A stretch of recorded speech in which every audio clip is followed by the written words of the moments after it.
I'm Commander Shepard, and this is my favorite podcast on the Citadel.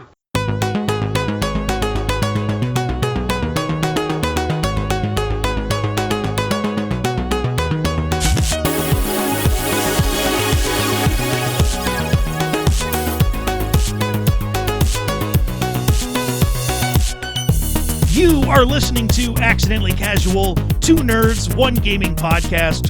My name is Minius of Minius GC, and with me is Tucker from Talking About Games. Hello. Again, Tucker is a game designer, and I'm a dude with a big voice who plays a lot of games, and together we podcast. Yeah. Well, when we were doing the mic check thing, you said say hi, and with this, I was saying hello with that. I thought you meant say hi with the next one. Or with I don't actually care. Oh. Accidentally Casual comes out weekly, usually Thursday or Friday. But it is always at 9 a.m. Pacific, noon Eastern, 5 at night in the UK, 7 at night in South Africa, and 4 a.m. on the East Coast of Australia the next day. If you have a question or topic suggestion, send it over to accidentallycasual@gmail.com or hit us up on Twitter. I'm at MiniusGC, and Tucker is at AppyTucker. Yeah, so we got we got a big announcement last week. Dude, we got a thing last week. So we were going to try to branch out, and this is going to be our third straight week of talking Mass Effect. Is it the third week? Third straight week of us talking Mass Effect. So a couple weeks ago, we talked Casey Hudson, and then we had our planned Mass Effect show, and then the surprise trailer drop. Yeah, and I also like how you and I, at the end of the last podcast, we were kind of like, is there anything that you'd be really excited for or something with the announcement? And neither of us said anything about Mass Effect or anything because we just weren't expecting that. I thought there was almost no chance. I figured. I completely threw that out. I was just like, that's not happening. It's just like, yeah. I figured, Holy and crap. I felt like the correct thing to do was to put all the emphasis on Dragon Age and then put that out and then go to Mass Effect. But yeah, that was a really, really weird flex by BioWare. Completely unexpected. Yeah. Out of nowhere, I didn't think. But they I were like it. I like really like it. They're like, check this out. They doubled up on it. It makes me excited because it makes me feel like BioWare is confident, and I like that. BioWare does have a relationship with the Game Awards. That's where I ended up meeting Brian. Or who did I meet there? Good. Oh my God, Aaron Flynn and Mike Gamble, I think. Okay. I met both when of them. Something that was kind of cool, when I worked at Bungie, the way to my desk, I walked by the award wall that was on Bungie, and it was kind of cool. It had a bunch of awards from different game shows, even going all the way back to the original Halo, and had like other little things in it, and I just thought that was kind of cool.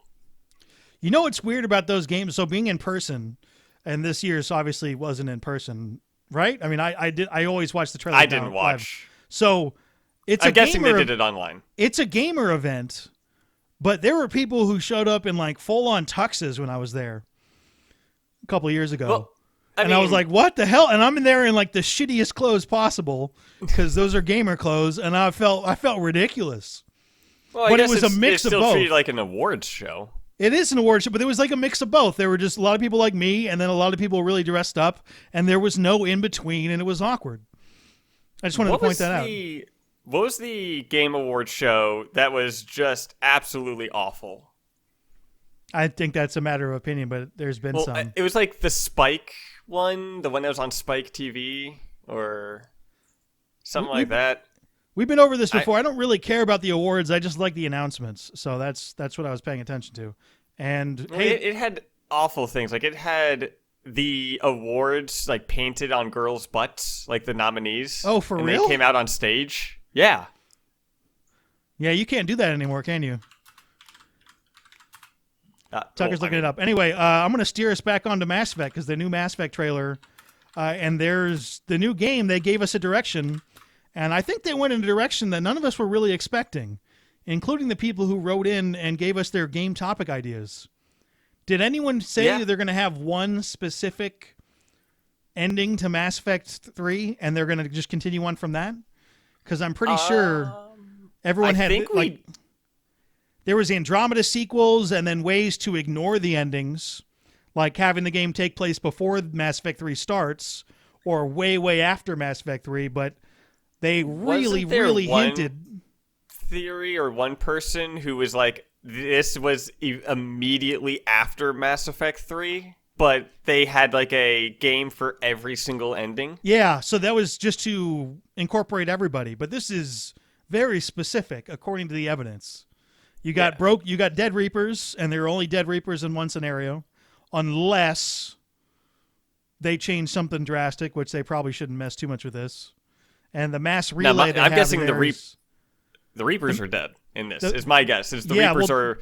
There's multiple Dead Reapers. Liara is climbing up a Dead Reaper in the trailer. I thought there was just one in the background. No, that's a Dead Reaper she's on. Oh, I didn't know that. Because I know there was that one in the snowy, like, I thought that was just like a mountain she was climbing It looks up like with a the mountain, Reaper but in the it's background. actually a Reaper. Oh, yeah. That's a flex. Which is interesting, given the location of Shepard's armor is on that. That's weird. But I don't so what do you think about this? Just having one canon ending, and then just going from there. That is my ending for the most part. So I'm fine with that because I destroyed. So it's fine with me. And actually, what I think they might do, and it kind of seems to make sense, is with the Mass Effect remaster, your choices in that will be allowed into the next Mass Effect game. That it'll be like not a soft reboot, or maybe kind of a soft reboot of like the series, but it will allow, if you've played the trilogy, to have some of those choices in there. I think it might do that. Just because it just seems like it's lining up kind of with the remaster. And that'll matter significantly when the game actually takes place, because as we went over in the last week's show, Liara, very, very young for an Asari in the Mass Effect trilogy. So she's got another like 900 years in her. So this game could take place 400, 500 years after Mass Effect 3, in which case there just aren't many characters that are still going to be alive. I think, and I feel like this was probably talked about last week. I honestly can't remember what we've talked about. What do you got? I think this is going to take place actually pretty close after Mass Effect 3. And the story is going to be about rebuilding getting all the races and everything together, and the destruction. I definitely know you talked about this. It's going to do a power grab move, but it may be something more along like getting the races working together, kind of what people thought Andromeda was going to be. How we're uniting everything, getting the new races together, and all that kind of stuff, making a whole new living galaxy, that we're kind of just doing that in the Milky Way galaxy. Yeah, that makes the most sense. Moving forward from there is trying to rebuild. And that would very much allow the choices of who, like a different race to play as. So what choice specifically would you like to carry on? I'm kind of thinking they want to restart as much as possible. Characters who are living or dying. That would be, I feel like, a quote, like a simple one. If the person's dead, they're just not in there, and that may help with some immersion of it. But so that could be some of the bigger things of like the Rachni Queen. I know that's a big choice.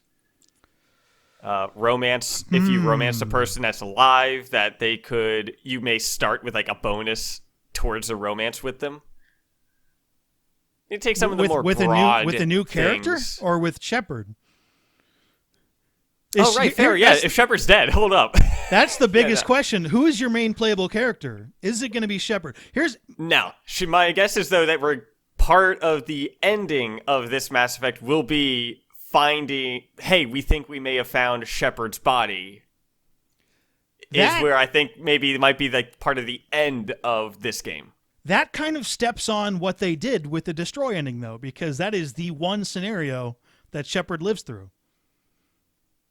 Yeah, but we could be finding him, like, or her. Well, yeah, or they. And that might also be part of the thing. Like, if you picked male or female Shepherd with it, that will guarantee that Shepherd in the new one. I think there's a legitimate chance Shepard is your protagonist, main character. I think there's a legitimate chance of that, and I'm not sure how I feel about that. But I don't think it'll be Shepherd. I think part of it will be finding Shepherd, but it'll be you with a new person, and it will have some familiar faces coming through, like Liara, and allow new people in. If you're looking at this from a standpoint of what would make the best game, I'm not sure they picked the best option. But if you're looking at this from a standpoint of trying to get the fans the most excited for it, and yeah, that is real fan service, that's why I'm thinking bringing back Shepard as the main character would get a lot of people quite excited.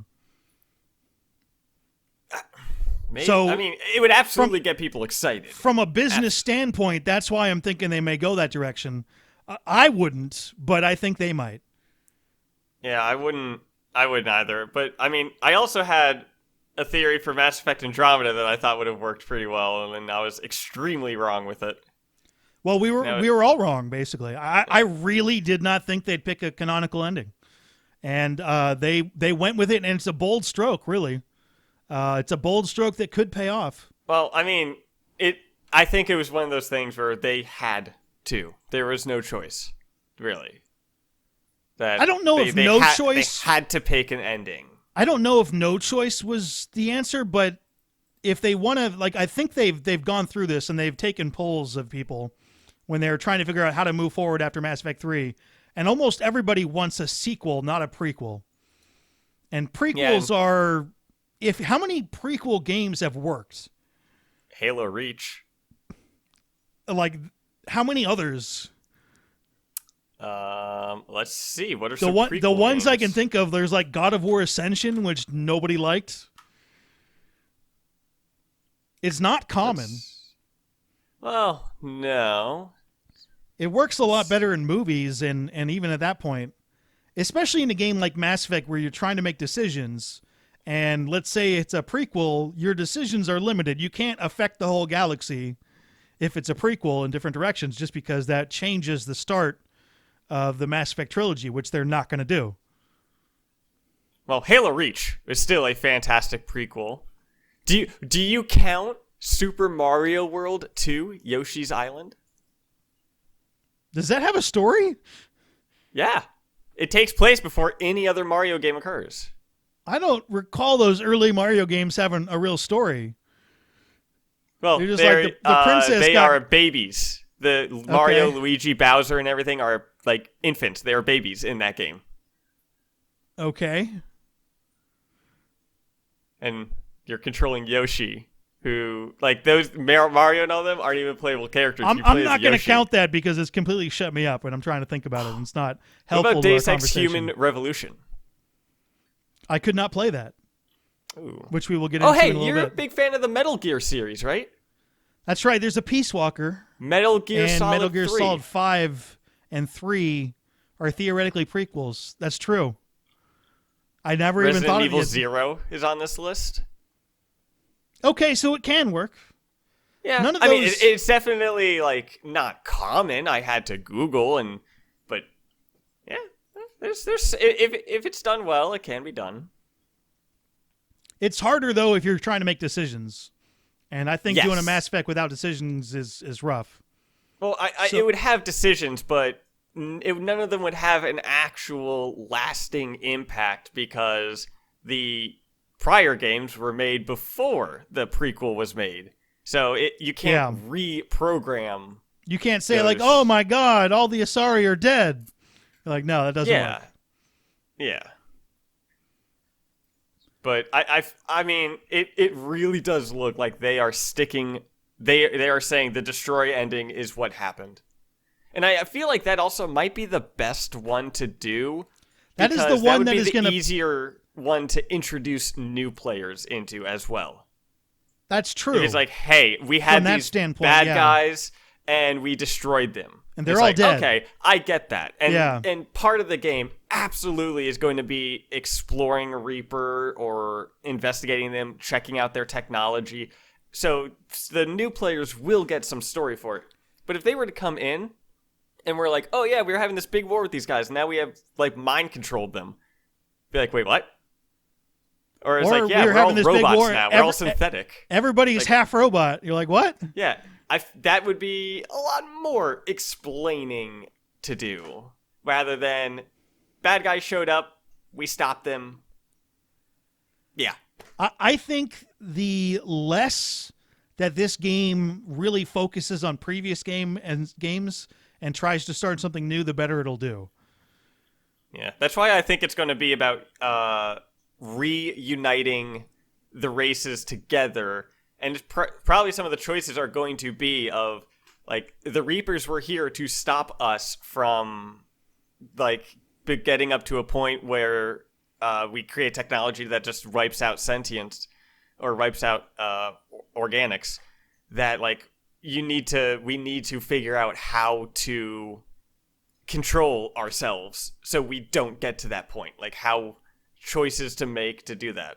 So how can we progress in technology while making sure this doesn't happen? And that may be some of the choices. Yeah, the villain setup isn't that difficult in this scenario either, because you have this enormous power vacuum.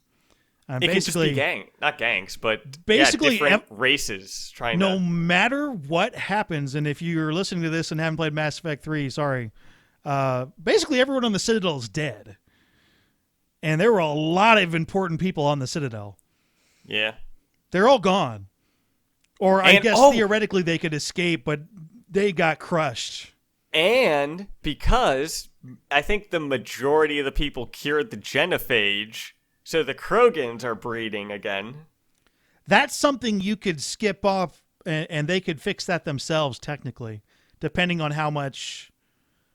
I don't know what they're going to do with that. They may canonically do that the genophage was cured, because it wasn't the curing the genophage part of what helped us stop the Reapers? Wasn't that part of, like, the Star Child saying that was different with our cycle? Was like, I don't remember specifically saying that. Because there are a few things like the other than that dialogue piece. If it's there, that doesn't really affect the endings though, because you could still get your proper war score and get the ending that you want. Oh yeah, that's true. Because he did mention like a few things of what was different with our cycle. I'm not that into the Star Child. Nah. I shot him one time and didn't know that was an ending. Isn't and I was like, shit. That is the best ending. The best ending. Yeah, because he just like, and just waves his hand. I like just when they were like, dude, fuck this kid. And I shot him and then he killed everyone. And I'm like, wow, that is the best reaction from an NPC I've ever gotten unexpectedly.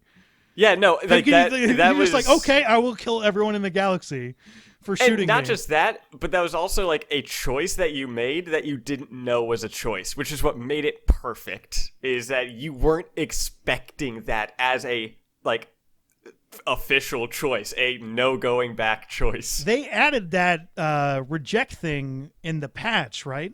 It wasn't in the initial release from what I know. Well, it was, from what I wasn't remember in the initial because people only talked about 3 endings, unless that was like a secret ending that people didn't realize until the community got angry at it. I think they added it because people were angry with the endings and gave them another option to say, hey, screw you, I'm not doing any of this. Yeah, because they improved those endings. Like, they extended the cutscene and... I think instead of improved, the word might be finished, because those were very unpolished, unfinished endings, which we can get into at a later point. Well, now we know which one's canon. So what are they going to do with like the remaster? Are they, when this game comes out, are they going to patch out the like Shepard just goes up into the beam and then just like credits roll? No, they can't do that. Here's how I look at it, as you look at with every time split branch. So let's say you're in a timeline that splits. So there's like, you make a decision, this character dies, that character lives. Let's say you kill off Rex in Mass Effect 1, just to give everyone that timeline still continues, even if you're not in it. So there is no reason to just cut that off there. Basically, we're continuing on a very specific timeline fragment. That's my opinion of what's going on. So if you picked Control, that still exists, and it still goes on forever. We're just not continuing with that in the new game. Fun fact, the first time I played Mass Effect, I killed Rex. Did you not have the proper influence, I guess? What was it? I did not, and I didn't do the Krogan armor mission, his family armor. And I was trying to, like, calmly talk to him, and then Ashley shot him. I was like, oh, yo! God damn it! That's why I left her. Oh, I interesting. was like, 1 for 1, bitch. Yeah, I always, in those kind of games, always build up my influence and negotiation. Well, I didn't know what was, yeah. I mean, to be fair, that's kind of the point of it. You are by far not the only person who did that. But yeah, I guarantee a lot of people their first time ended up shooting Rex, and they're like, ah! Did you restart? No, I just continued. I was like, fuck it. I was like, because I knew it was like, this is choice-based. Let's go. Let's do this. Yeah, and he was dead. Although, I did play Mass Effect 1 a few times before I played Mass Effect 2. So that wasn't my Mass Effect 2 save. My Mass Effect 2 save had, like, Rex was alive and everything like that. But yeah, you could... I played Mass Effect 2 so many times to get to a Mass Effect 3 save. And it ended up not really mattering, so... The first time I played Mass Effect 2, I had everyone survive the suicide mission, too. Nicely done. It was too easy. It was too easy to figure out. Do everyone's loyalty mission, which seemed pretty simple, and then you just fully upgrade your ship. And then it's like, who are we going to have do the hacking? This insane person with years and years of hacking skills and all this stuff, or this one person who's just really confident? I'm like, no! Give it to Tally. Like, what are you doing? I wasn't sure how that mechanic worked when I first played it. So I picked my least favorite characters, assuming they would die. Oh, no. I didn't realize that you could have everyone survive, and so that's why I screwed it up. Although I did have Kelly die, because I didn't know that happens if you, like, you need to immediately do that. Yeah, that you're timed with that. But no, all the people that mattered survived. All the people that matter, poor Kelly. Feed my fish and then go away. Yeah, pretty much. Although I like Kelly. Kelly probably doesn't survive Mass Effect 3 no matter what. Right? Why? Because she was on the Citadel. Full fair. And the Citadel got wrecked. So, question. If we did synthetic choice, do you think Kelly merges with her toothbrush? Different character. Damn it! Yeah. I like what you were going there, but yeah, you're thinking of Samantha Trainer. Yeah. So that question, yeah, maybe that'd be an interesting fan fiction. I bet that exists. Maybe. That's I'd be less happy if that already exists, because I thought that'd be pretty funny. I thought that was a pretty funny thing. I think you're not the only person to think about that. Fair. All right, so we got this new Mass Effect game. We think it's set. I think is not the right word. It's almost certainly set in the Destroy ending, right? It has to be. Either that or they only showed a fraction of what they're doing. I mean, the Dead Reaper, maybe the only explanation could then be that it was killed already during the war. The change there, though, is that the mass relay is also busted. Yes. And Destroy is the only one that busts up the mass relays. If you bust up the mass relays in Control, the Reapers go back and rebuild it. The Reapers fix it? Yeah. Yeah, they fix it. That's like first thing they do.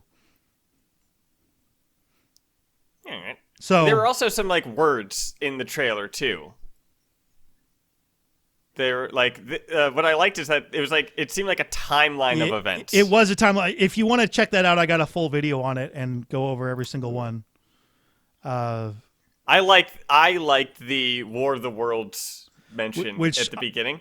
I missed the fact that there was War of the Worlds when I was doing it. You've done these before, right? Where the trailer comes out and you're like, oh, I got to hurry up and put this thing out. Yeah. Oh, absolutely. That was every the one single thing one of my videos has mistakes in it. Yeah.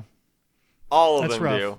Even my most proud video, the comparing Mass Effect history to human history, dude, so much of that stuff I got fucked up because I spent like a month and a half or something researching and rewriting the script over and over and over and like took so fucking long to do that I just made little mistakes here and there, and oh my god, those lore videos are rough.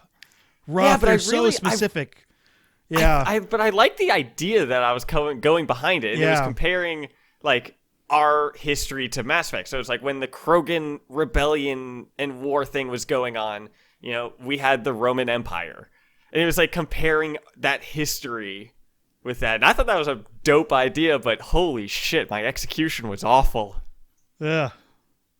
I think I remember my most watched video, which staggers me. Yeah, people are really into the lore. Yeah, they are. So let's look at what are your 3 biggest questions or whatever that are still unanswered going into this new game. I mean, so, like, you don't need 3. Exactly, you can do 1 exactly or 2. When is it? Like, exactly when is that this? Would be one of mine. I feel like it's when much is it? sooner than later. I feel like it might be a safer choice to make it as like sooner after Mass Effect 3 rather than spend a few hundred years. You think it'd be safer? I guess. Yeah, because so much more can happen. It could have Shepard in it.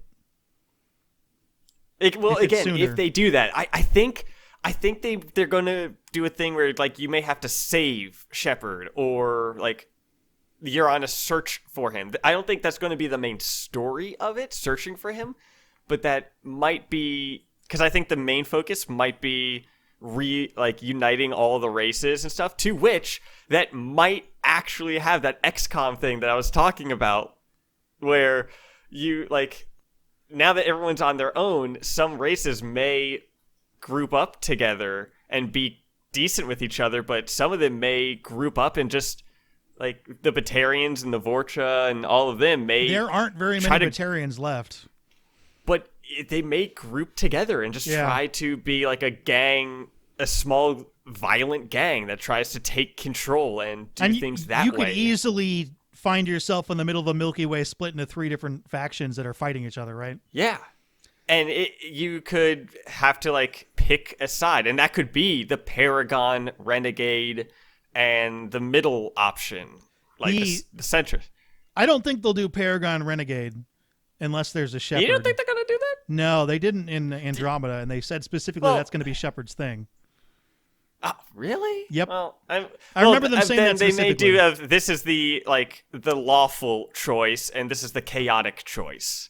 Then they may like do that of you could be leading the gangs and do some nasty shit, or you could try to unite and do that. The real that would be a lot. The real interesting question that I have that is second to yours is, how the hell do you even get around the galaxy now? Because the galaxy is so big that you can't actually just get in a ship and go. You need the mass relays. Yeah, so if the mass with relays the ships, it would working, take years. You're going to be marooned, basically. Like it can take you centuries to get across a small amount of that galaxy map that you look at. You need those mass relays. Yeah, and we know the relays are destroyed because of that one in the trailer. So that's going to. Do they modify a Reaper engine? I don't know. Something like that is an option.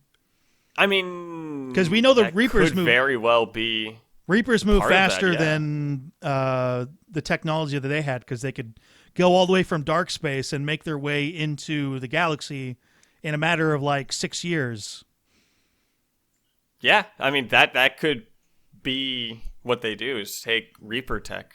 But although it'll change the game significantly without the mass relays, as far as exploration goes. Would the Reaper tech still do indoctrination?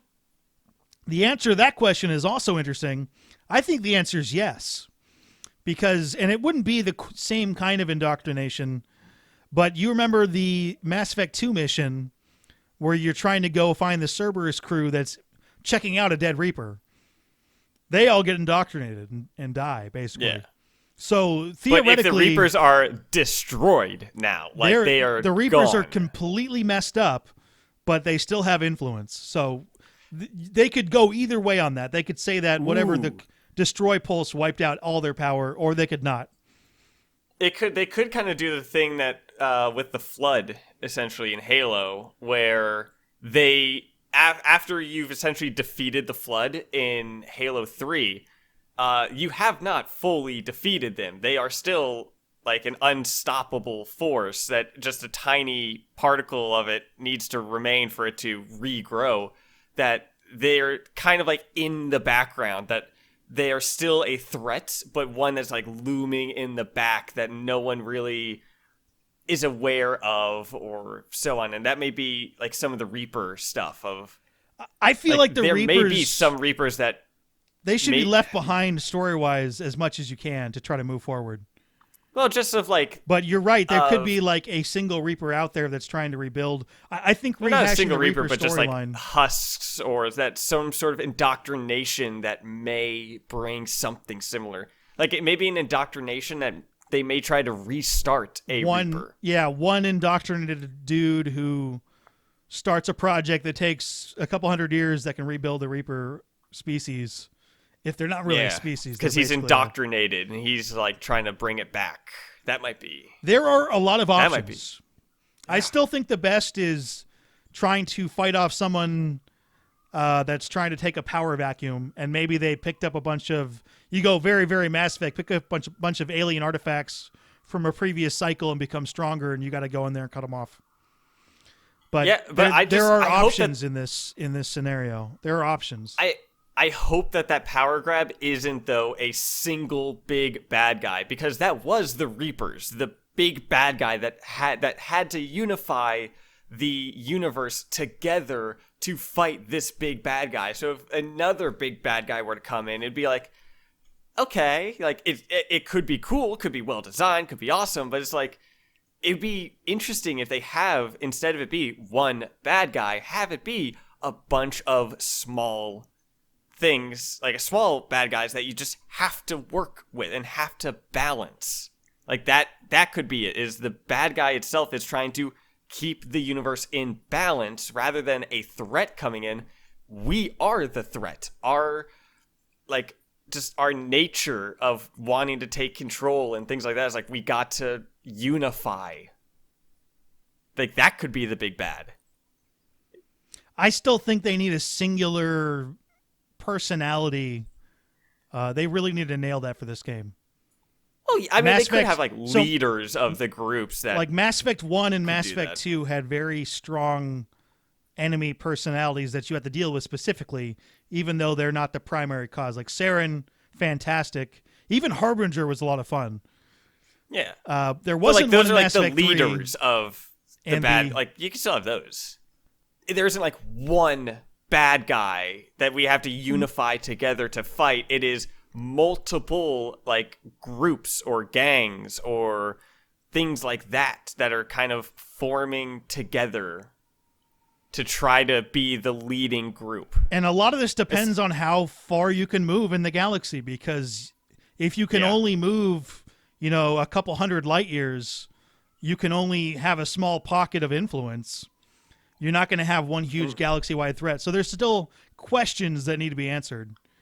Watch, they make it small, like the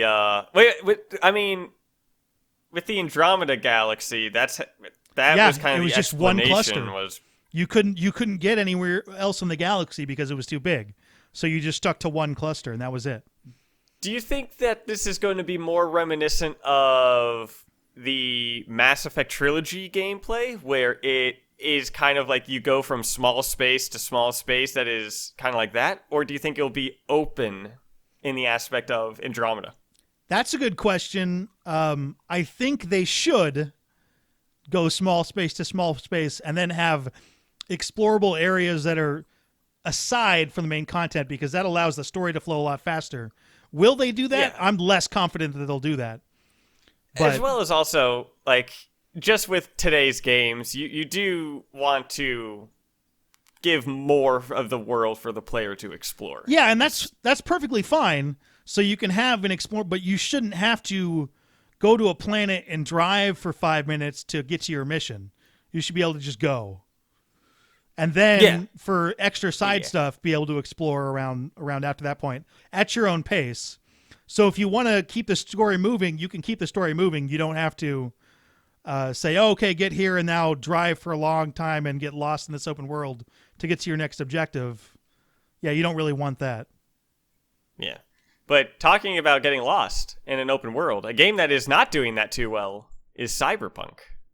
So we've gone different paths in that. You were playing it on the One X, right? Yes, the Xbox One X. I hate the whole title of that. Yeah, right? Did I tell you what the internal working names are? We went over this on the first time we restarted. Yeah, I can't tell if that was cut content or not. So but it's the Scorpio. From a technical standpoint, does that work? Oh, I mean, the game crashes. Man, okay, so I was standing on the road, just kind of looking around, and you know how you can see cars coming at you. Well, what open world games do, not just Cyberpunk, but like GTA 5 and other games like that, when those cars are off in the distance, they're not 3D models. Those are 2D sprites that you're seeing moving around. And it's to help with rendering. But so I was standing on the road with Cyberpunk 2077, a game that came out in 2020, and playing this on the Xbox One X. Standing in the road, and I'm looking down it, and I just press the zoom button, and I can very clearly see 2D sprites moving around on the road that I am on. Like, all I did was just zoom in slightly, and there were 2D sprites. That's nuts. So the rain effects in this game is a filter that is on your screen. There is still, like, depending on your system. Are you shaking your cat while you're talking? No, that is my dog. Okay. Who is digging into his bed because he's a nutter. He's a terrier. I had this picture of they're a digging type you dog. talking about bugs in Cyberpunk and holding your cat up in the air and then shaking her like into the microphone. No. Okay. No. I love her too much. Have you played a buggier game that's officially launched ever? Well, I mean, I've worked in QA. Have you played a buggier game that's officially launched ever? Yes. Really? Yeah, the Master Chief Collection. No, but it hadn't launched yet. No. The Master Chief Collection on launch. When I worked on it, it was I worked on it. Like a year or something ago. I worked with the Halo Reach DLC and the PC port. When MCC first came out, the game was unplayable for an entire month. Interesting. Like, matchmaking was not happening at all. There were times you're playing single-player games, and it would just crash. It would take sometimes hours for people to find a multiplayer game. And part of the issue was the fact that code was literally copy-pasted from the old engine into the new engine. That's kind of not how you do things. But so that game was awful. But man, the thing is though, MCC didn't hype themselves up the way that CD Projekt Red did. Yeah, that's the worst thing about this is that CG Projekt Red we're looking at. We were talking about this like, man, it's so great to have a company that's not totally focused on the money and is willing to take their time. And oh my God, that was not true at all. Yeah. It was not true at all. They just pooped like, on a disc and handed it to people. Yeah, and the thing is I've also been playing the game every single free moment I've had this week. Interesting. So you're still going. I'm still enjoying. I have stopped. I'm still enjoying the game because the way that I play it, like, to me, Cyberpunk doesn't feel like an RPG game, which is where a lot of people are upset. And I also want to say, I'm enjoying the game. Everyone that's upset at it is very rightfully so. There are a lot of issues with this game, not just bugs, but like the illusion of choice. So much cut content, just so many things that are missing from a game that came out in 2020 that was in games that that came out in GTA 5 that is in 2013 when that game came out. But I'm still enjoying the game because to me, I'm playing this game more like a futuristic Far Cry game. Okay. And playing it with that kind of idea it just I love the Far Cry games. I'm a sucker for those. And this just feels kind of like a Far Cry game, which I know isn't up to the standard that everyone was looking for, but I'm kind of sitting back like, hey, I'm enjoying this gameplay, like hacking around and going in with a silenced pistol that can like 3-shot people in the body or 1-shot their head, and I'm going through like shutting off cameras, blinding optics as I then rush in and shoot one guy and the other guy's freaking out and I dome him and grab another. Like I just have a lot of fun with trying to be stealthy and running in with a silenced pistol. I got an SMG as a backup, and then I got a sniper rifle that it hits people so hard, their descendants will feel that. It does like 800 points of damage for a single shot. It wipes out entire generations. It's nuts. So we're going to keep on talking about this, but not get into spoiler stuff. But basically what happened is I stopped playing. I was not enjoying the game at all. I'm going to finish it, but I'm going to wait for it to not be buggy. That's fair. Because I mean, that's fair. As the only thing I didn't like the way the game handled it all. I'm very finicky about first-person shooters. So I need a game to handle nicely in order for me to enjoy it if it's a first-person shooter that isn't just an exploration game. It handles very clunky, and the driving's very clunky. And I was afraid that was going to be an issue. That's more of a thing.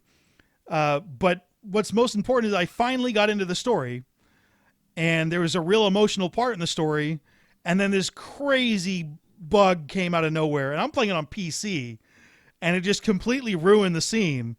And I'm like, God damn it. No. And that was it. I was like, I have to put that down. And I had a friend who had the exact same thing happen to them. And there's even an article saying that someone played in the final cutscene that happened to him. Something like that.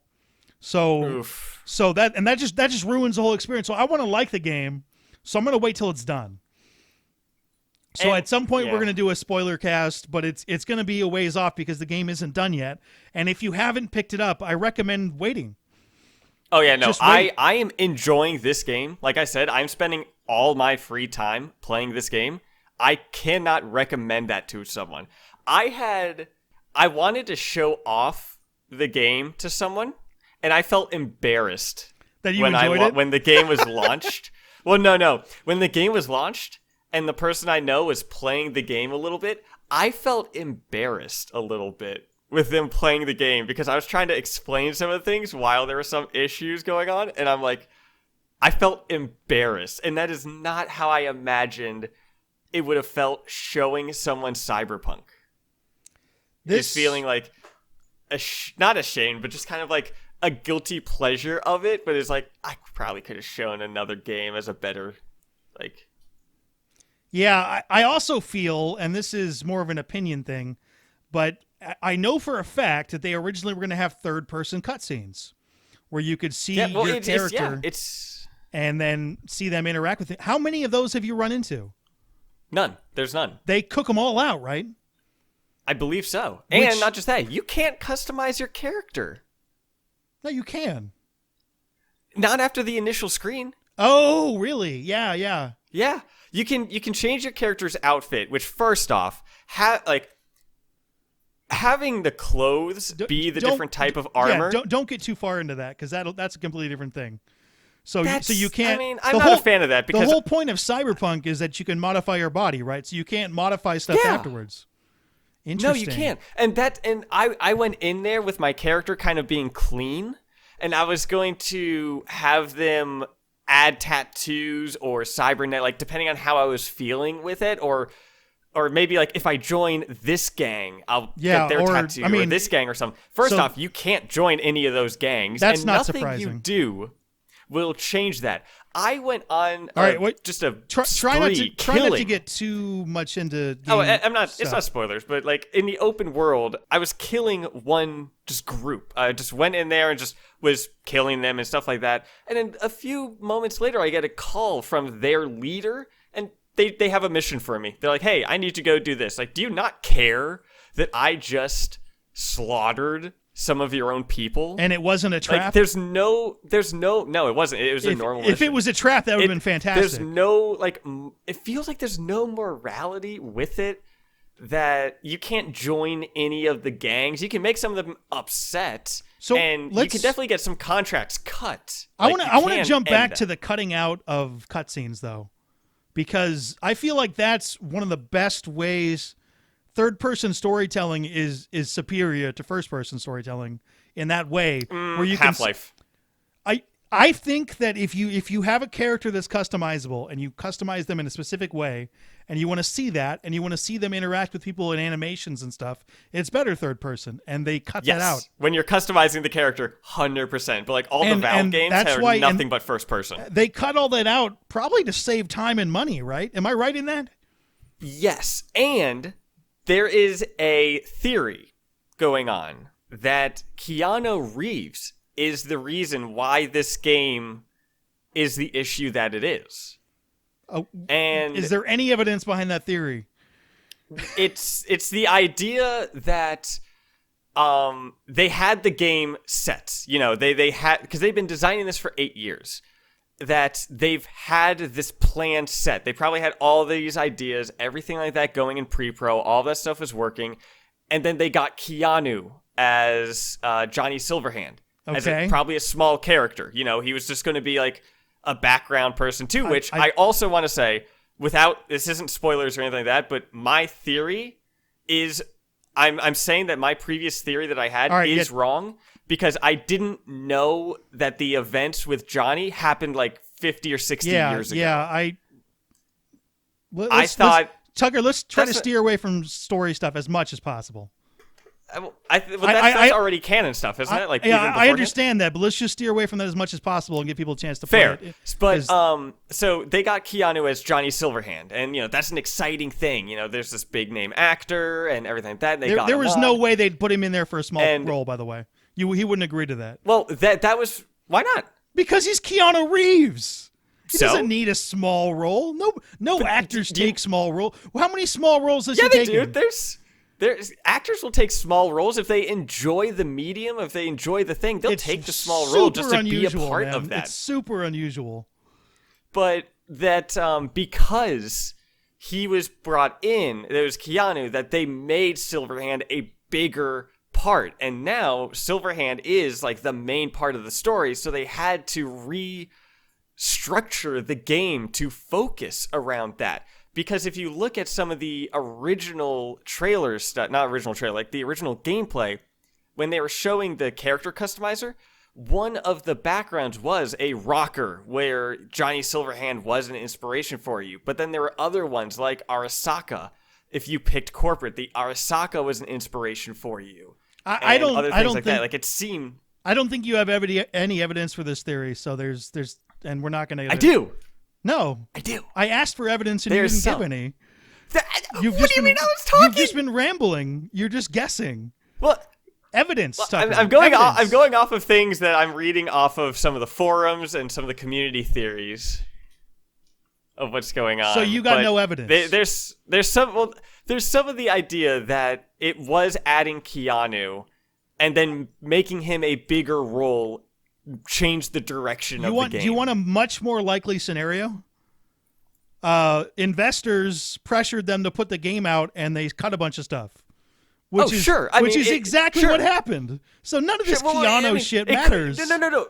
But those aren't mutually exclusive. It could be that they had the Keanu, so they had to restructure, and because they restructured, they didn't have time to finish certain things because they had to restructure it to fit the new narrative. And then more things just had to start getting cut. I don't know. We'll have to see when he was hired.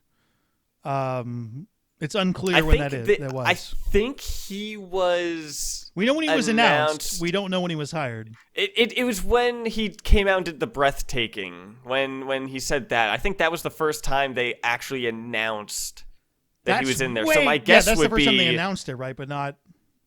My guess would be a few months before that, maybe, to do VO work, because they would have the character written. And they may have already had. They may have had Keanu in mind, or they may have had a. He's doing motion capture and stuff. Was he doing motion capture? Yeah, too? absolutely. So there's I didn't know that. if they just I didn't added know him, he was- if they added him late, that was one of the dumbest business decisions they ever made. That's why I don't think it makes any sense at all. Your theory has no evidence and is stupid. Well, my theory is based off of what other people were speculating. Look at me being mean. What if they turn out to be right? I don't care. Right? I know.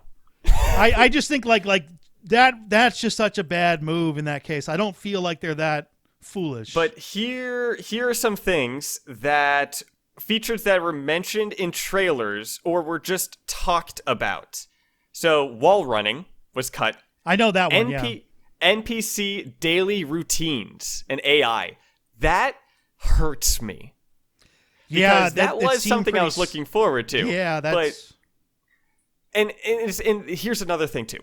Like Skyrim and other games like that have NPC daily routines, even if it's something simple. Go to A, and then at this time go to B, and then at this time go to the bar, and then go home. Like something simple of that. That's been there since Oblivion at the very.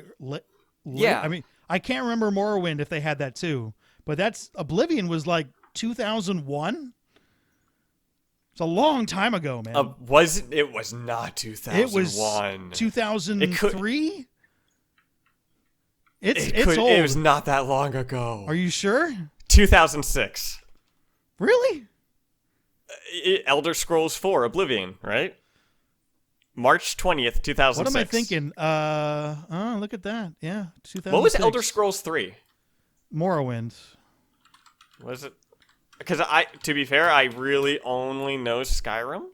Well, you're. I know kid. of Oblivion and stuff, but Morrowind. I haven't played Morrowind was 2002. That's why I'm confusing those. Okay. Those two, Daggerfall, and the first one, Arena. Interesting. But yeah, these NPCs don't really have daily routines. And if you skip forward time, nothing changes. Like, you can fire a gun in the air, and the AI will do the thing that every single AI does, and it just crouches and hides. None of them react, like, to run away or anything. They all crouch and hide. And you can fast forward the time, and when you pop out of the menu, the character, they're still there. They're still there. Like, in that, yeah. So, like, fast forwarding time does nothing. It's like it does nothing. It changes the time of the day and changes the lighting and stuff like that, but it changes nothing else in the world. The same song is playing on the radio. And, I mean, that might be a bit realistic, where the radio's playing the same fucking song every hour. No, the fact that there's a radio is not realistic. But go ahead. Dude, the songs on the radio slap. I have added some of those songs to my playlists. They created a whole bunch of new ones, right? Oh my god, dude. I listen to The Dirge, which is just rap music. Oh my god, some of ththose songs are straight fire. They are incredible. Is there, I didn't get very far. Actually, I guess I got, so here's my play experience, and it's a bit of an odyssey. So I played it at launch right away on my PC. And I'm going around, and I'm really not feeling the controls at all on the keyboard and mouse, which I was afraid of. So I stopped and then booted it up on my PlayStation 5, because I got it on that too, because I like supporting people. And I like supporting companies that come up with new IPs and stuff. So I felt yeah. And this game was well reviewed. I bought it after it was reviewed. I didn't pre-order this stuff. And then it was crazy glitchy on my PS5. So nope, screw that. Go back to my PC. Did you plug in the controller on your PC? Yeah, I tried that. Yeah, I set up my controller. Didn't like the way that handled it all. Went back to the keyboard and mouse. Got to a first spot. Looked in the mirror. All my clothes were off, and I didn't have a penis anymore. And I panicked and restarted. And then went again.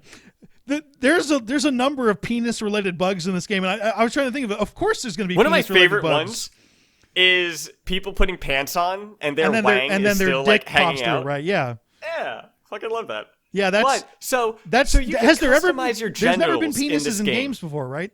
Like, there's never been. This is the first time, and of course there are going to be bugs with a new penis. No, I mean, there's. Do you count Saints Row the Third's 6-foot purple dildo that you use as a weapon? No, I'm talking about a penis on a body. All right, let's see. Video games with penises. Customizable penises. Well, customizable penises. Because no. like this. So But it's a brand new set of bugs that really threw me, and the fact that I panicked so much to restart, it was after like 4 hours or 3 hours. Mount Your Friends was that's an online game. That one doesn't. I'm sure count. there are porn games that do it. I've never played any of those. Well, I'm not going to count those, and that's not a porn game. But Rust. Rust has you just out with your schlong, just walking about. Oh, didn't Kane and Lynch too? I haven't played any of these games, man. I can't, I guess my experience is not that wide. Maybe. But so you can customize your genitals in this game, but you never see them. Yeah. This goes because like you can romance characters, but you don't see the genitals with that. So what's the point of customizing when you can't see them? To which the romances, there's none. There's basically none. There's 2 prostitutes that you can sleep with, one male, one female, and they'll sleep with whatever. And then there's 2 male romances, 2 female romances. Maybe don't get into this again. But that's not a spoiler, though. I just want to leave people as clean a game as possible when they jump into it. Okay, so another thing that was removed is the wanted system and the like corrupt cops thing. Have you noticed the issue with the cops in this game? I got nowhere with cops. I've never bumped into them. So if you can, no matter where you are, I was in the desert behind a bridge with a silenced pistol and I shot someone, and immediately 2 cops spawned behind me. Cops spawn on you instead of going to your area. They spawn on you. You can see them spawn. There are people on the subreddit that were on the roof of a building and up there, and they fired a shot down into the crowd, and 3 cops appeared behind them on the fucking roof of the building almost immediately. That is nuts. This game is more disappointing than I thought it was going to be. Right?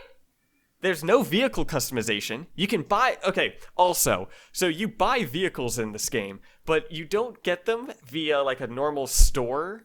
You get them from missions, and then you have to go and you buy them that way, which is kind of weird, but I thought it would have been cooler if you go to a car shop and buy a car that way. But once you have these cars that you buy, or you earn them, you can't customize them. There's no customization at all, for at least any that I've noticed. You can't even change the color, let alone anything like the engine, spoilers, the chassis, any of that stuff. You can't even change the color. Wow. Yeah. All right.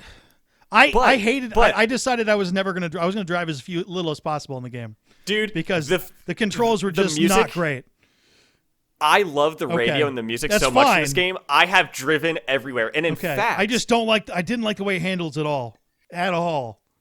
So your recommendation would be to play it right now, right? I cannot, in good faith, recommend this game right now to people. Even though the fact I'm enjoying it, I can't because I know played I'm games niche. A lot more dealing with bugs as a profession.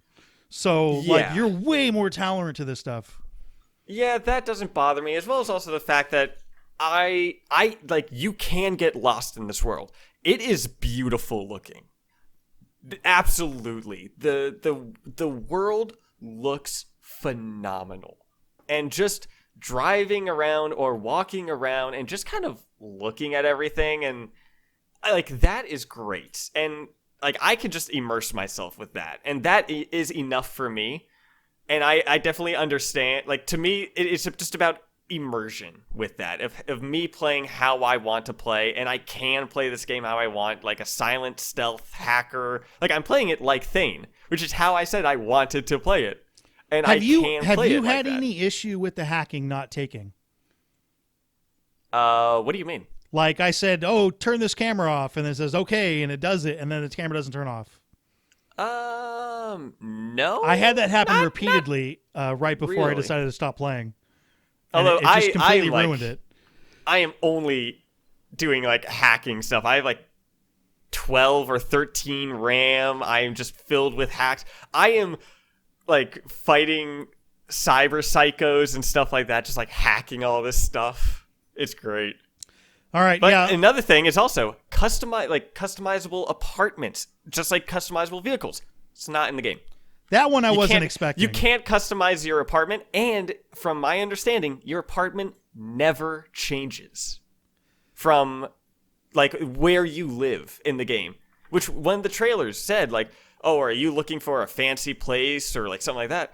But your apartment never changes. And how you talked about fast travel, there's no. It saddens me that there's nothing with the fast travel, like no subway system or a bus or something that you get on. Because how simple would it have been to, if you go to a fast travel point, you have like a thing of one of those flying vehicles like land, that'd be a bus, and your character gets in and just brings you out. Kind of like what they have with Spider-Man or something like that. Like, just hide the loading screen behind a basic animation like that. I didn't get many loading screens when I did mine, but that makes sense. And that was another thing too. They said there weren't. I mean, Well, maybe because it is pri-gen. It's because so you're on the previous gen and you have a different kind of hard drive. Okay, because I can accept that. Yeah, no, it's because what they should have done, and I figured this as soon as they delayed it the first time. As soon as it was about to come out too close to next gen, they should have just pushed it a whole year. And of course, it's easy to say, "Hey, spend more money and spend more time developing," but quite obviously, it needed it. I don't think they should have released for Xbox One and PlayStation 4. I don't think they should have released this game on that. I think if they purely went with next gen stuff, they could have kicked it. People would have been pissed off, but yeah. People would have been pissed off, but so fucking what? If the game came out, then they would have been happy. Like, they would have dealt with it. It's like, yeah. So and another one thing thing too, that I noticed like, too is that they're like, oh, we're sorry, we knew it was broken, but we sold it to you anyway, and we apologize. I'm paraphrasing what they said, but I saw that, I'm like, oh my god, that's such a middle finger. And well, they've said that they're going to come out and fix this no Of matter course, what the but cost. I'm like, well, you've already made your money back. Do you believe anything they say anymore? Yes, I do believe that they are going to work on it. I mean, they may not go the full No Man's Sky route, but we have seen games come back from the dead like that. Siege was kind of like that. The Master Chief Collection, it was like that, where they had issues at the beginning, but now they got a strong base. Well, they're at a point now where they just got to do it, and saying it is not going to be good also enough don't anymore. they don't have much of a choice, too. They really they had a fantastic reputation, CD Projekt Red did, and it's gone. And they cashed it in. As you mentioned, it made its money back already. It was $500 million in pre-orders, and they don't get all of that money, but that was enough to cover both the cost of making the game and the marketing budget, which is usually about covered the same. the marketing budget? Absolutely. It covered the marketing budget too. So the marketing budget for Destiny 2, I think, was $500 million. So that was a projection that I saw. It'll be interesting to see the actual numbers, but it covered everything they had, so they were profitable immediately.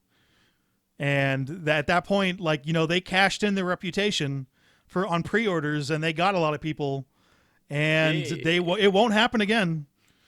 Destiny had a marketing budget of $500 million. The original one? Yes. I'm just saying Destiny budget. That seems extreme to the I mean, the list of most expensive. So, what do you think was the most expensive video game to make? Wasn't it Grand Theft Auto?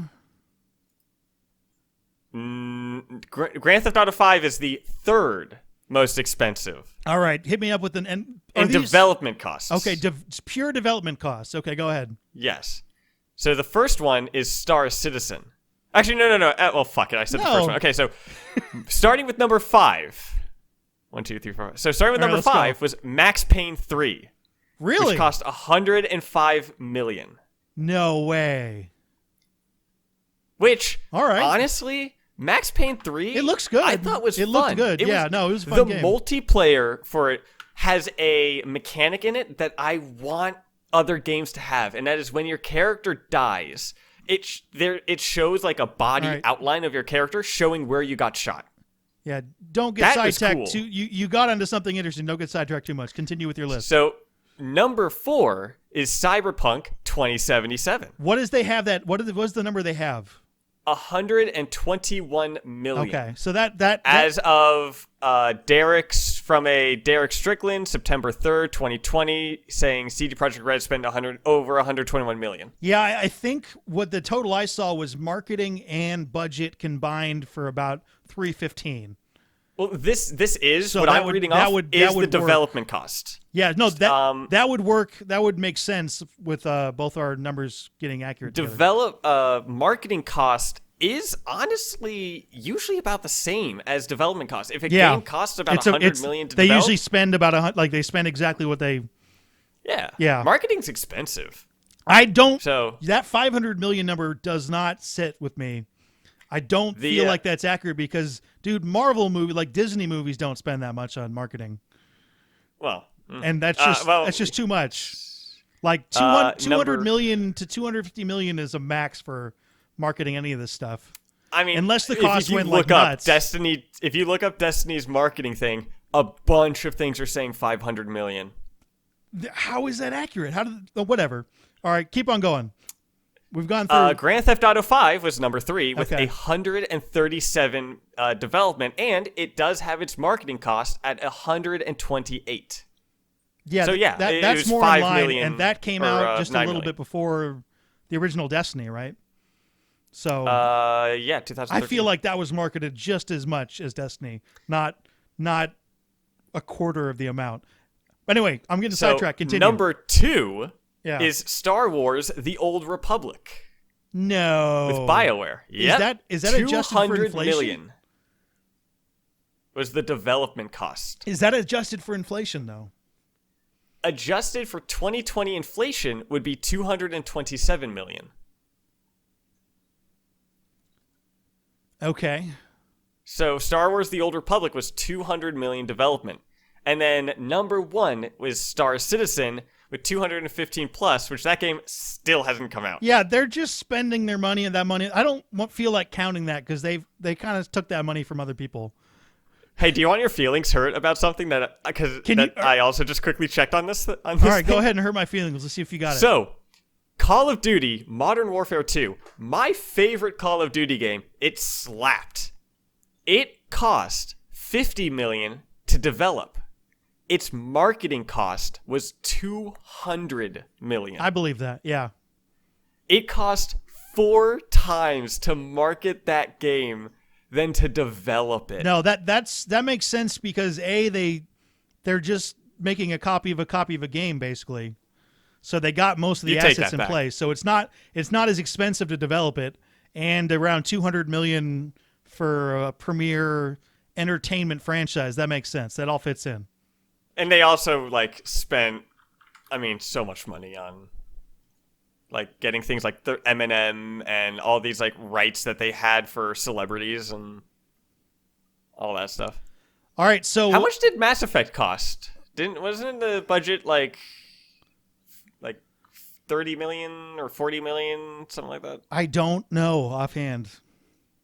It was something small. I know the compared to what Andromeda it is budget now. was supposed to be 40 million, and people were freaking out about how large that was, and I was like, dude, that's not large at all. No, that's not. It's not. That's not large In fact, at all. that That's is very small for an RPG. Yeah, that's incredibly small.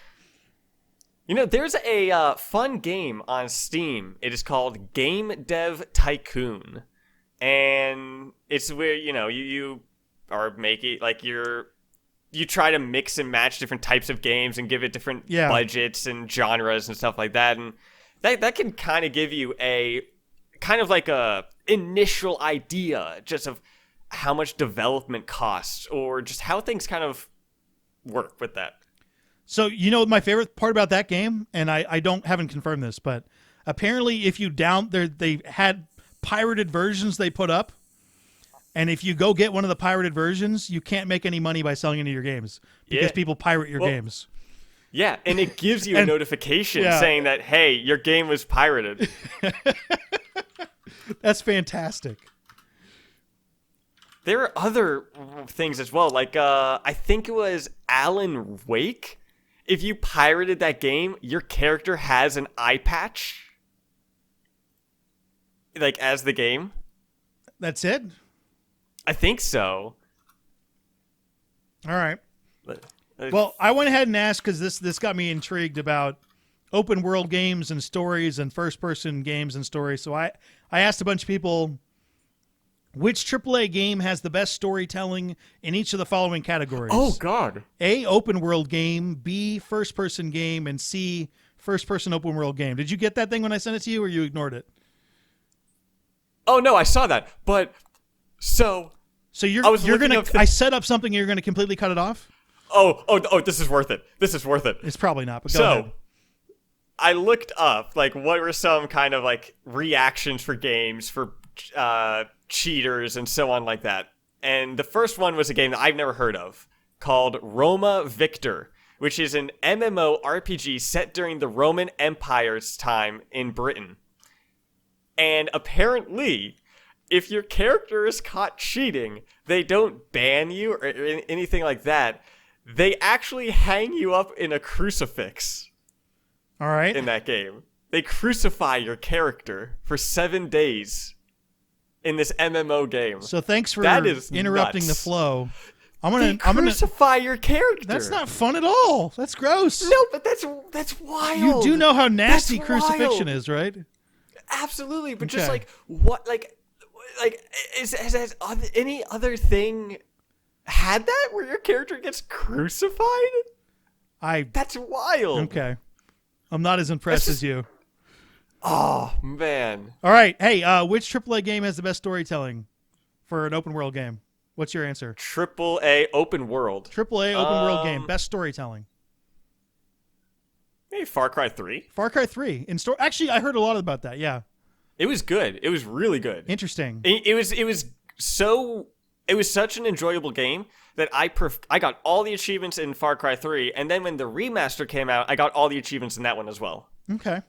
So I replayed it to 100%. The list, almost everyone said Witcher 3, or a lot of people said Witcher 3 on my part. That would have been mine. That's expected, but yeah, I mean, I didn't have Horizon Zero Dawn got a couple of votes. Then we got Assassin's Creed Origins, Red Dead Redemption 2. Someone put Cyberpunk on there because they were really into it. Fallout New Vegas and Dragon Age Origins. If that person's enjoying it, if you are enjoying a power game, to fantastic. Absolutely. Go for it. I have no problem with people enjoying games that I don't like. It's good. That is something some people need to honestly get the fuck over. Yeah, I don't understand if someone's that at all. enjoying a game, let them enjoy it. All right, so your answer might be the same for all three of these because you had an open world first person game. The second part was just a first person game. Best story.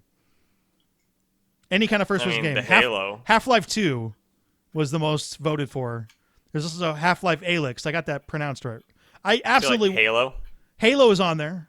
Just Halo. Which game? I meant specific game though. Which Halo game has the best storytelling in your opinion? People would say Halo 2, but That's what I would say the first one because Halo 2 is honestly not. There's nothing much of a story with Halo 2. It is a great middle point. But in the beginning of the game and the end of the game, nothing really changes. It sets up the third end for Halo 3, and it builds off of Halo 1. It is like a great centerpiece, but as a standalone story, Halo 2 just isn't as much with it. All right, so some other games in there, Wolfenstein: The New Order and Metro Exodus. Is Metro really that well liked? I've heard that it was well enjoyed. But... So I was trying to think, I don't know what my answer is. I was thinking almost Portal 2 because I really enjoyed that. God, I love Portal 2. Then the first person open world game, Fallout New Vegas, mentioned many, many times. Cyberpunk 2077 reminds me a lot of Fallout New Vegas in that it's crazy buggy. Well, you mean Fallout 76? No, Fallout New Vegas, man. Fallout New Vegas was a mess. Fallout New Vegas was an absolute mess. Yeah. Because this so was had Fallout some 76. famous, but I'm aware of that, but that one nobody enjoyed. Fallout New Vegas is a lot of people's favorite games, and it was just a mess. Oh, There was a bug in Fallout New Vegas where if you kill an NPC and then loot his hat, the game will crash if you don't wear the hat for the rest of the game. I love it. That is not a bug, that's a feature. Isn't that awesome? I haven't done, but that's like the funniest thing I've ever heard. So that hat needs to be worn by someone in the game or the entire game will not run. Like, how does that? Awesome. I don't know how that even happens. Anyway, Fallout 4 was also mentioned. Mirror's Edge was mentioned, which is that open world? Mirror's. I didn't think that was open world. I think I didn't play Catalyst, but I think I heard Catalyst was kind of open world-ish. It still fits into a first-person game. Mirror's Edge is a good game. The first one, it's definitely a niche kind of game with like it's how the fact it's like a parkour kind of running game, and I can definitely see how that might turn some people off, but it's honestly a pretty enjoyable game, and I think it's on Game Pass because of EA Access. Interesting. I think it may be part of the games that's on there. Also, Elder Scrolls and The Outer Worlds were mentioned as far as unsurprising first-person open world. Although the Elder Scrolls games, I always felt were more about you telling your own story than as far as individual storytelling. But Skyrim did have some stuff. So, with open world, did anyone say like any of the GTA games? No. GTA 5. Nobody mentioned GTA as this is specifically storytelling in an open world game, not your favorite open world games.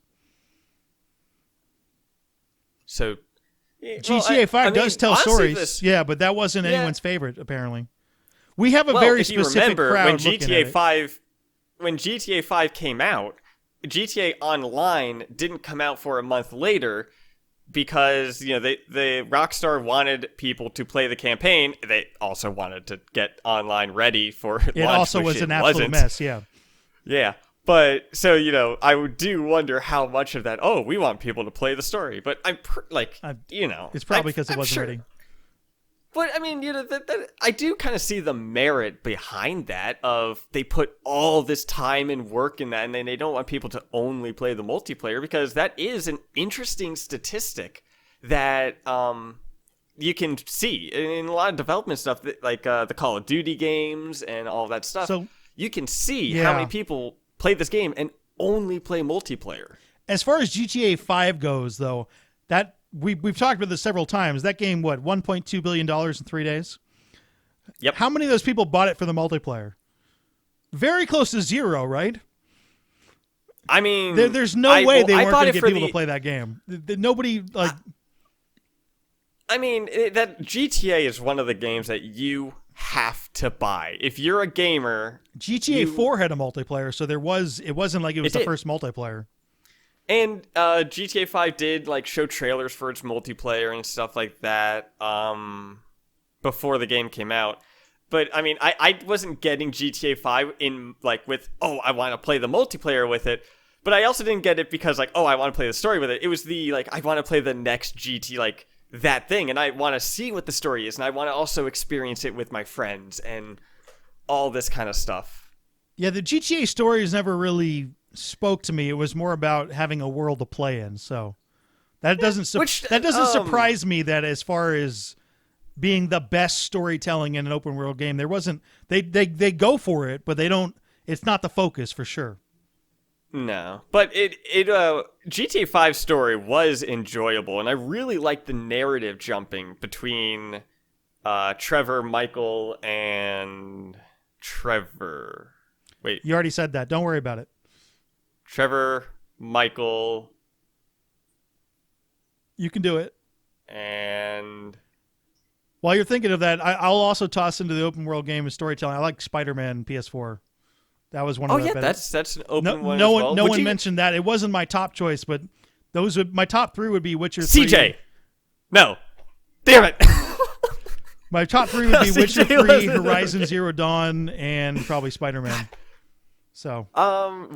So God of War you consider God of War an open world? Oh yeah, it's the new one, right? Yeah, would you consider that open world? It is definitely open world. Yeah, it's definitely an open world. It's not. Would you consider Minecraft open world? That has, there are places to go out and explore, basically. Well, I mean, I do feel like I feel like there's a difference between open world and sandbox. While they are absolutely can go hand in hand, there are absolutely games that are really just kind of sandboxes, not open world. Okay. Like Gary's mod. If you're going for a story in Minecraft, then I don't know what to do. Well, Minecraft's also changed over time. It probably too. Like, has. they've added a story. They got the Ender Dragon and all that. Like I kind of the OG Minecraft, like when not the first alpha thing of it, when it was literally just grass that you would put around, but like kind of when Minecraft was kind of becoming popular and so on. Like that was, I would say, more of a sandbox than open world. It had the aspect of a open world that you walked around. I don't have a lot of experience with it, so. Really? Yeah. With Minecraft? Yeah, just not my thing. That's fair. I really like the concept of it, and it should be in more games, but specifically, it's it's not. It's essentially Legos. I just never got in. I know. And it's just it's well done. But like I enjoyed the fuck out of Minecraft. I got all the achievements in Minecraft. Yeah, you get all the achievements a lot. I'm planning to do that with Cyberpunk. Good luck. Like, have fun with that, man. So well, I've already. I have a. done... We'll back up to. I have a conundrum coming up for Cyberpunk because I want to play it, right? And you should play it. Yeah, but you already own the game, so I can tell you to play it. Yeah, well, I can't tell someone to buy the game. Right one of the now. best things about Cyberpunk being all buggy and me putting it down is that I got to pick up Immortals: Phoenix Rising, and I'm loving the shit out of that game, which I also don't recommend to anyone because it's really corny, but I'm enjoying it. But there is a chance that if I don't finish Cyberpunk by February 4th, that I will never finish Cyberpunk. So. What happens February 4th? I absolutely need to finish it, right? That would be your thing? I would definitely say to play, like, if you own Cyberpunk right now, I would say to kind of maybe go back into it with... I want to give it as much time as possible for them to patch it. There's supposed to be another patch coming out within a week. They said that there's going to be a patch coming out in January and February, but why February 4th? Why that date? That is the date that Outriders is coming out, and Outriders has the most Mass Effect-like combat I've seen in a long time. So, and it's multiplayer. And also, the remaster might be coming out around February or March. So that's the thing. So if I get really into Outriders with my friends and stuff, which we've been waiting for a game to play together for a while, not since the Tsushima multiplayer, we really dove into something. But if it's as good as Mass Effect, I'm going to play that a lot. And then once Mass Effect Remaster comes out, then it's over. Then I'm not going to get back to Cyberpunk. So, and also Cyberpunk, how they said they're working on their multiplayer, they got to put that on the back burner. They said now. They were, yeah. That wasn't even planned until shit. 2022. So that might be even further out. I think they haven't even started on it yet.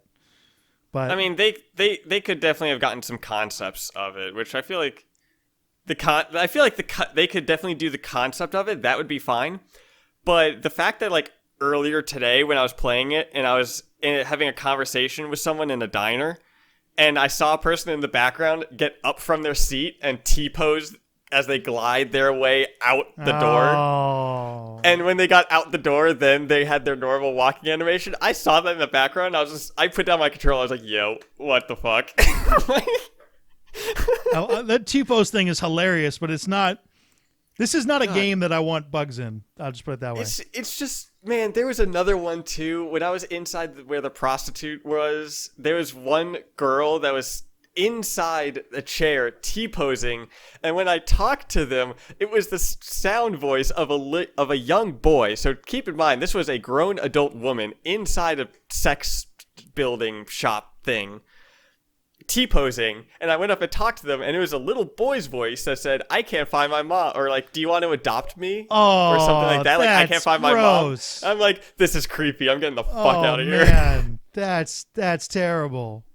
That was like horror. I was like, nope. I'm out. I'm gone. All right, I'm going to start pushing us towards the ending again, which is going to take us a while. The Game Awards happened. Is there anything else you want to chat about that was announced in the Game Awards? Man, there was a trailer. There was a Dragon Age trailer, and I know you were super into Dragon Age. Am I? No, not at all. I actually liked that quite a bit, although they didn't show anything. It doesn't look close to done to me. But it's What were some of the trailers? It's set Oh, in the they had, It's set in the Tevinter Imperium, and that is by far the most interesting location to me in the entire Dragon Age universe, so to say. So that might be good. Among Us is getting a new map. That was shown off at the. Should I not have asked this question? Do you not have an answer for it? No, I said Among Us. That got a new map announced at Game Awards. And that's big. It's a fun game. I mean, An even better thing, Back for Blood got announced. How about that? Oh, voice crack. Puberty hit me a second time. That's the Dead Space. Made by Turtle Rock. Left 4 Dead. What's the... Oh, that's right, that one. I was thinking of Dead Space spiritual successors. Visceral. Turtle Rock is the one that made Visceral Left 4 doesn't Dead. exist anymore, but there was a Dead Space spiritual successor. Was there? What? Yeah. Well, Back for Blood got shown, and it looks. I mean, I think they only showed a CGI trailer, but it looks like Left 4 Dead, but like it looks like it's going to play exactly like Left 4 Dead, and it's got unique infection or unique infected and all this kind of stuff. But instead of zombies, it looks like they're infected with worms. Yeah. Like, worms are kind of doofer. Christ, dude. All right. Take a break. The Callisto Protocol is the Callisto the game. Protocol. Yeah, which is done by the guy who did Dead Space with the new studio. The Callisto Protocol. Is it out already? No. It's announced. Oh, okay. Yeah. I thought you meant like it already came out. No. Or It was an like announcement. That. Was it announced at? Oh, yeah, I see that right here. Callisto Project. Okay. Is it Project or Protocol? I thought it was Protocol. Yeah. Protocol. All right. By the way, something's but happening on Friday that you need to pay attention to. At least I think it's Friday. Not Friday. No, next Monday. Jupiter and Saturn are going to be on top of each other, so that's something to watch. That's hot. It's going to be there. Supposedly, you won't be able to tell them apart unless you have good eyesight. So this happens once every 20 years. They haven't been this close together since 2026 or 1226. Excuse me. Watch, a third planet's going to pop out in a few months. What's going to happen is it's going to be cloudy and it's going to be 2020's final fuck you for the year. That's what's going to happen. I mean, I live in Seattle. Yeah, you're going to be in trouble. I don't know if you're going to be able to see it at the... But did you play Left 4 Dead? No. No, because I know you don't like zombies, and I know you don't like first-person shooters, but I didn't know if Left 4 Dead it's got a lot was of things such I'm an not into. iconic game. That's cool. Enjoy your iconic games. I got no interest. So, why? Like, what is it about it? You just went over two different things. It's got zombies. No, it was zombies. It was zombie. Like, what is it about? That's a specific show that we're going to have at some point. I'm going to break all that down. It's a very long explanation. Okay. And we're at the end of the show. There's Microsoft. I don't know if you're interested with this, but Microsoft Flight Simulator is coming to console. Console. You know what? That game's too slow for me.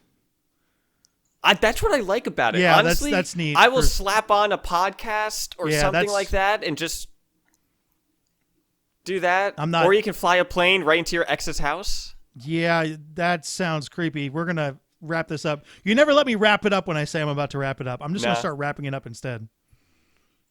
Well, it's time for the obscure Mass Effect character. Tucker, you're done. There was one more thing. Tucker, you're done. It's time for the obscure Mass Effect character of the week. Do you know how to pronounce Vorcha names? No. I believe this is pronounced Shizik or Shishk. It's probably Shishk. Vorcha. It's a Vorcha. Pronounced.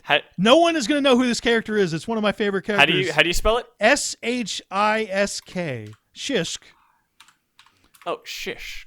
Shishk. And this is the reason. S-H-I-S. Okay, there we go. The reason I chose this character is because I like using his audio in my vids, and it's also voiced by Mark Meer.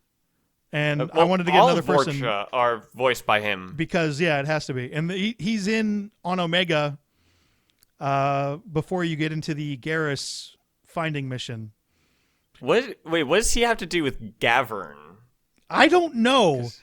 His role, when I look up his Vorcha role does not Shish. make any sense. I believe they had something planned for him and he got cut, but Captain Gavorn is one of the guys going after Garrus, I believe. Because this guy just leaves. I Google, like whenever you mention the characters, I always Google them just so I can like have a picture up or some facts or things like that. No, because you have to, because I'm picking ridiculously obscure characters.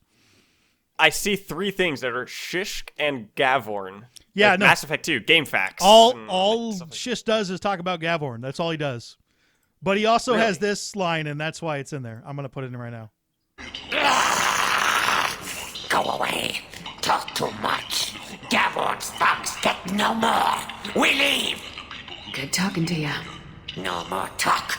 We know Gavorn's tricks. We leave. Yeah, so that. Yeah, so. Okay. So Interesting. we've got a couple awesome nominations that are better than that one. I just wanted to get 3 Mark Me Your characters in a row. You can send your recommendations to accidentallycasual@gmail.com. So I have a question for next week that you can write into again to accidentallycasual@gmail.com. What is the game you most want to play but know that you never will? Ooh, wait, what do you mean by that? So it's a game that you really want to play but know that you're never going to actually play it. And this could be any reason. It could be including the game doesn't actually exist or won't exist, like a sequel to a game that's not going to exist. I'm never going to play Zelda Breath of the Wild, and I think I would really, really like that game. But you said that would never exist. No, that game exists. I'm aware of that. You didn't listen to the first question. What is the game you most want to play but know that you never will? So your answer could be Half-Life 3. Mine is Zelda Breath of the Wild. And I know I'm never going to play that because I'm never going to buy a Nintendo just to play one game. Well, you could emulate it on your PC.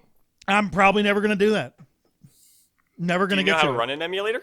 I could figure it out. I'm just saying. They're relatively simple. I'm never going to do it. That's my answer. Yeah, that's fair. That's fair. So you can write into accidentallycasual@gmail.com. So this has been episode number 18 of the Accidentally Casual Gaming Podcast. If you want us on Twitter, I'm at MiniusGC. Tucker is at Appy Tucker. And we will be back next week with more stuff. Catch you then. Bye-bye.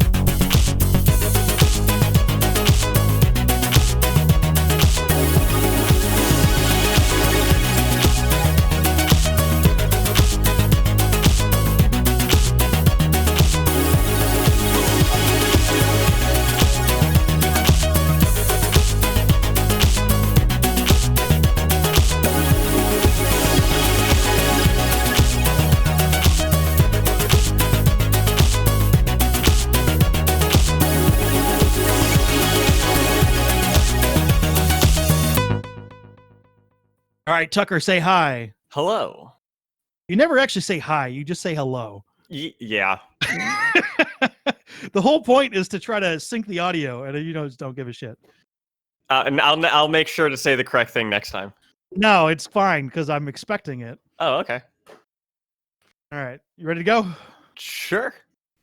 But speaking of nominations, another thing at the Game Awards was Fortnite having Master Chief. I'm Tucker. I'm taking us out. I don't care about that. But it's Halo. I don't care about Fortnite at all. But it has Master Chief. Yeah, I'm gonna end up That's editing this fair. out. It's not even gonna be in there. Oh, you learn how to break my heart Yeah. every single time. You know what? Maybe this will be at the end of the show.